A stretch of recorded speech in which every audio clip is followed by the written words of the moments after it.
Order of reaction देखिए ये क्या होता है। देखिए the sum of the exponent or powers to which the concentration terms of the reactants are raised in the rate law expression. देखिए होता है क्या, जो रेट लॉ एक्सप्रेशन होता है, ठीक है, उसमें जो रिएक्टेंट होते हैं उनका जो कंसंट्रेशन का जो पावर होता है उन्हीं का सम क्या कहलाता है, ऑर्डर ऑफ रिएक्शन कहलाता है। ठीक है, आगे देखिए it is determined by experiment, और इसको हम एक्सपेरिमेंटली डिटरमाइन करते हैं, and not related to the stoichiometry of the balance chemical equation, और ना कि ये रिलेटेड होता है किससे, किसी बैलेंस केमिकल इक्वेशन की स्टाइकोमेट्री उस पर डिपेंड नहीं करता है, इसको हम एक्सपेरिमेंटली निकालते हैं। आगे इट कैन बी जीरो, ये जीरो भी हो सकता है और पॉजिटिव यानी कि कोई पॉजिटिव नंबर भी हो सकता है, इंटीजर भी हो सकता है, और निगेटिव इंटीजर भी हो सकता है, और इवन अ फ्रैक्शन या फिर कोई फ्रैक्शनल नंबर भी हो सकता है।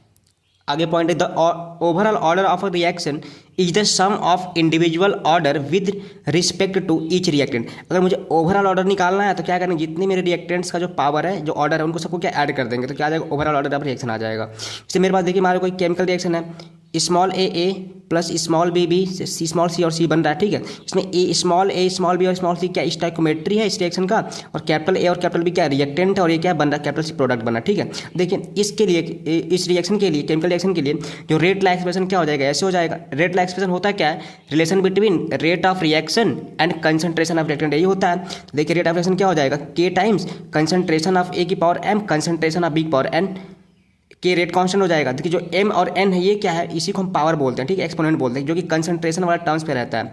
देखिए रिएक्टेंट कंसंट्रेशन के टर्म पे रहेगा। देखिए क्या हो जाएगा, order of reaction with respect to A क्या हो जाएगा, ए के रिस्पेक्ट में क्या हो जाएगा एम, जो इसका पावर है। Order of reaction with respect to B के रिस्पेक्ट में क्या हो जाएगा एन, जो कि बी का पावर है। और ओवरऑल ऑर्डर ऑफ रिएक्शन क्या हो जाएगा एम प्लस, यानी कि दोनों क्या करते हैं, हम जोड़ देंगे। देखिए अब इनको जोड़ने के बाद अगर जीरो आ रहा है तो ये जीरो ऑर्डर रिएक्शन कहलाएगा, अगर वन आ रहा है तो फर्स्ट ऑर्डर रिएक्शन कहलाएगा, टू आ रहा है तो सेकंड ऑर्डर रिएक्शन कहलाएगा। ठीक है, इसी को हम क्या कहते हैं, ऑर्डर ऑफ रिएक्शन कहते हैं, और ऐसे निकालते हैं। Thanks for watching.